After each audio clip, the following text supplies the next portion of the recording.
Hello friend, welcome to Mechanics Tutorial. Today we are going to solve the numerical on non-concurrent force system. Okay, ये type के numericals ज़्यादातर exam में पूछे जाते हैं and यहाँ पर हम वही अपनी रेगुलर मेथड जो है उसी मेथड से इसको सॉल्व करने वाले हैं. So first here two forces are inclined, so we have to resolve that to find the resultant. Okay, so here your first force is 15 kilonewton which is inclined at an angle of 60 degree. मतलब ये इस तरह से नीचे की तरफ जा सकता है. ओके, तो अगर ये एंगल 60 डिग्री तो ये भी एंगल आपका क्या आएगा 60 डिग्री. एंड सिमिलरली ये इंक्लाइन फोर्स है, ये इस तरह से पास होगा. सो ये अगर 45 डिग्री, ये भी एंगल आपका क्या आएगा 45 degree. Right, so we have to resolve this 15 kilonewton force and 6 kilonewton force along x and y direction. Okay, तो अब ये जो भी component है ये it is along x axis and angle भी उसके साथ है, तो cos component आपका उसके साथ जाएगा. तो ये becomes 15 cos 60 and ये नीचे की तरफ आ रहा है, that becomes 15 sin 60. Similarly, for the second one, for 6 kilonewton, okay, angle 45 जिसके साथ है वो cos component कैरी करेगा. ये वाला जो component रहेगा वो cos कैरी करेगा एंड ये वाला जो रहेगा वो sin कैरी करेगा. ओके, तो ये 6 sin 45 आएगा एंड ये जो भी आएगा ये आएगा आपका 6 cos 45. Okay, so after resolution the effect of these two forces get nullified. Okay, मतलब जितने भी फोर्सेस है वो सभी आइदर इन एक्स डायरेक्शन और वाई डायरेक्शन है. ये आपकी फर्स्ट मेथड होनी चाहिए. ओके, वो आपको करना ही है. Now we are going to solve this numerical by our regular method, that is summation of f of x then summation of f of y and resultant. Okay, so first step is summation of f of x, summation of f of x, that is horizontal forces, and we know that ki all rightward forces are positive, all leftward forces are negative. According to general sign convention, left side forces negative आते हैं, right side forces positive आते हैं. Similarly upward forces positive लेते हैं हम और downward forces negative. Okay, तो जो भी right side 10 kilonewton is vertical, 5 is vertical. Okay, again this 15 cos 60 is moving toward right, तो ये positive आएगा. 15 cos 60 and this 6 cos 45 वो लेफ्ट साइड जा रहा है, सो माइनस 6 cos 45. ओके, तो इसका जो भी रिजल्टेंट है ऑन कैलकुलेटर कैलकुलेशंस करने के बाद वो आ रहा है 3.26. इसकी वैल्यू जो आ रही है that is 3.26 kilo newton. Positive मतलब ये राइट साइड मूव करेगा. Okay, similarly step number 2 is summation of vertical forces, that is f of y. Okay, for vertical forces all upward forces are positive, all downward forces are negative. Okay, अब ये 10 kilonewton नीचे जा रहा है मतलब minus. Again 5 kilonewton is also moving downward, so minus. ये क्या आएगा नेगेटिव. 15 sin 60 डाउनवर्ड तो वो भी माइनस आएगा. 15 sin 60.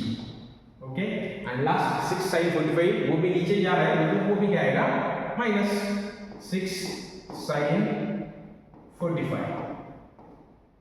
ओके, राइट है, क्योंकि जितने भी नेगेटिव फोर्सेस नीचे जा रहे हैं वो सब नेगेटिव आते हैं according to sign convention. Fine, तो ये अगर हम सॉल्व करते हैं तो we will get the value minus 32.23. Okay, सबके सब नेगेटिव है तो obviously minus 32.23 kilo newton. Okay, ये आ रहा है मतलब ये नीचे की तरफ मूव हो रहा है. Okay, this can be written as is equal to 32.23 kilo newton in downward direction. That means ये नेगेटिव साइन है वो क्या इंडिकेट कर रहा है उसकी डायरेक्शन, अगर मैंने नेगेटिव साइन रिमूव किया तो यहाँ पर डायरेक्शन दिया है, अगर यहाँ पर डायरेक्शन नहीं दे रहा हो तो मुझे नेगेटिव साइन देना पड़ेगा। Okay, so step number 3 is resultant, that is r is equal to what, summation of f of x square plus summation of f of y square। Okay, f of x and f of y आपने already calculate करके रखा है। Okay, that is 3.26 bracket square plus minus 32.23 bracket square.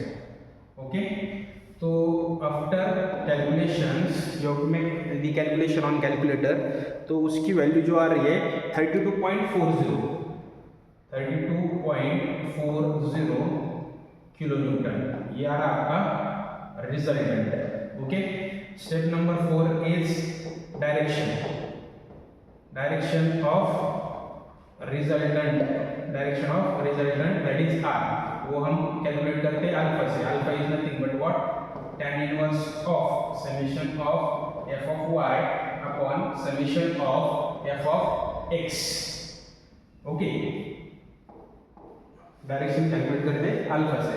So alpha is equal to tan inverse of summation of f of y, मतलब minus 32.23 divide by 3.26। Okay, तो ये calculations करने के बाद आपका एंगल आ रहा है 82.22। Okay, minus 82.22 degree. ओके, इतना उसकी डायरेक्शंस हो गई।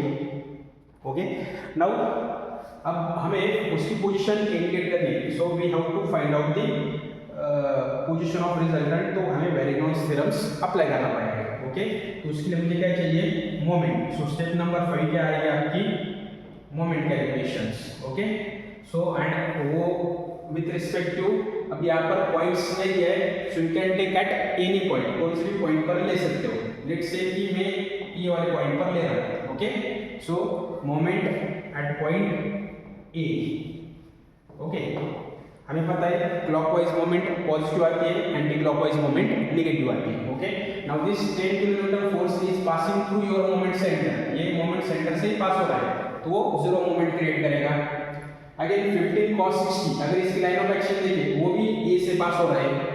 6 cos 45 that also passing through the moment centre, और हमें पता है कि जितने भी फोर्सेस मोमेंट सेंटर से पास हो रहे हैं वो सब के सब क्या कर रहे हैं कि जीरो मोमेंट प्रोड्यूस कर रहे हैं। ओके, तो वो कैंसिल आउट हो जाएंगे, राइट है। सो 10 किलोन्यूटन जीरो मोमेंट क्रिएट करेगा। Next force is 5 kilonewton. Okay, and ये 5 कैसे जा रहा है, आपको थंब रखना है मोमेंट सेंटर पर, toward force you have to stretch your finger and turn finger in the direction of force, जिस डायरेक्शन में फोर्स जा रहा है उस डायरेक्शन में फिंगर को टर्न करना है। ओके, तो वो इंडिकेट कर रहा है कि ये सेंस जो भी है मेरा वो क्लॉकवाइज है।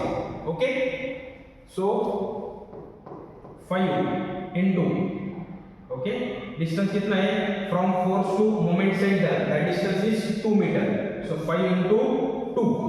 Okay, next force is 15 sin 60। ओके, perpendicular distance for that is 2 plus 3 that is 5। 15 cos 60, अब ये भी किस डायरेक्शन में मूव हो रहा है, that also move in clockwise, so plus 15 sin 60 into 15 sin 60 into distance is 5, distance है आपका 5। Okay, so next force is your what, 15 cos, वो सेंटर से पास हो रहा है 0, 6 cos is also passing through moment center, वो भी 0 क्रिएट करेगा। अब बचा क्या है 6 sin 45, अब ये भी किस कौन सी मोमेंट क्रिएट कर रहा है, clockwise, finger thumb finger turn.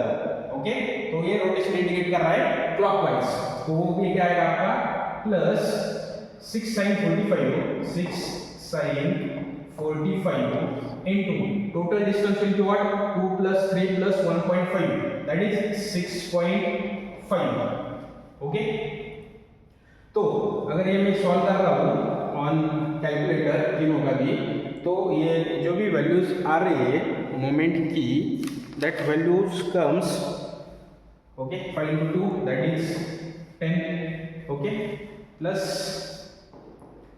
15 sin 60 into 5, that is 64.95, and 6 sin 45 into 6.5, that value is 27.57.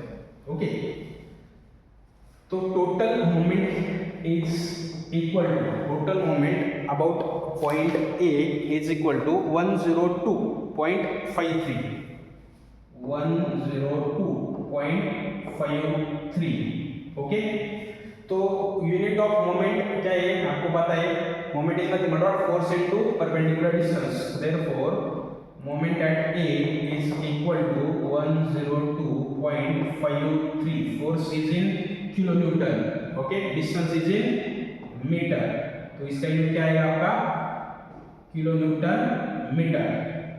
Okay, now you have to find out the distance also. Okay, तो अभी यहाँ पर आपको वेरिगॉन्स थ्योरम अप्लाई करना है. So by using Varignon's theorem आपको d distance मिलेगा. And what is Varignon's theorem, वो you know it very well. Okay, so step number 6 is by using Varignon's theorem,